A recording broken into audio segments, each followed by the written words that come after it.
everybody. We went to the Dayton Air Force Museum and they have a lot of planes. They allow us to walk through a few of them all the way. This is Dwight D. Eisenhower's airplane. His personal airplane when he was president. And so we're going to go through and kind of show you around.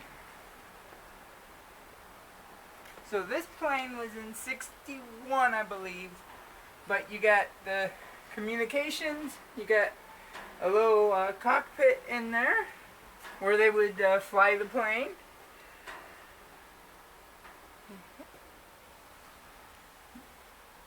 Then you got some storage and some seating where they could sit around the table, have their meetings. You got these little storage areas so you could put your luggage.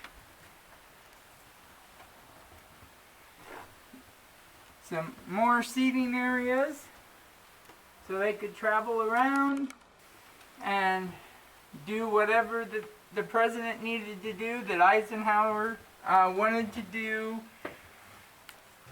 We have a kitchen area, so they had a kitchen so they could serve coffee and other things.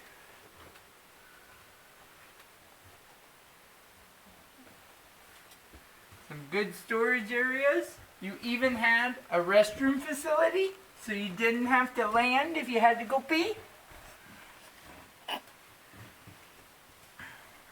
Got some little bunk room. You got some more tables and seats. You definitely had room if you were on this plane.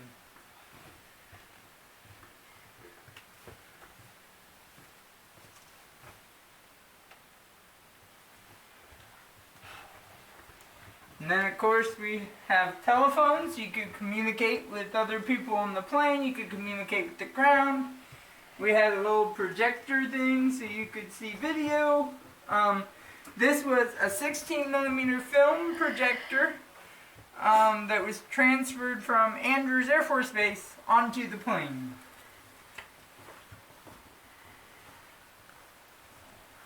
Had some couches, a little fold-out sleeping area.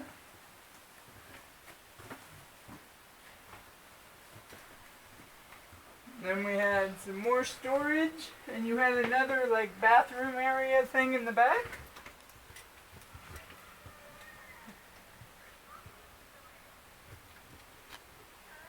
So I am not going to walk backwards down the stairs, but thank you for joining us. I hope you enjoyed this video and a little brief glimpse of some of the planes at Dayton Air Force Museum.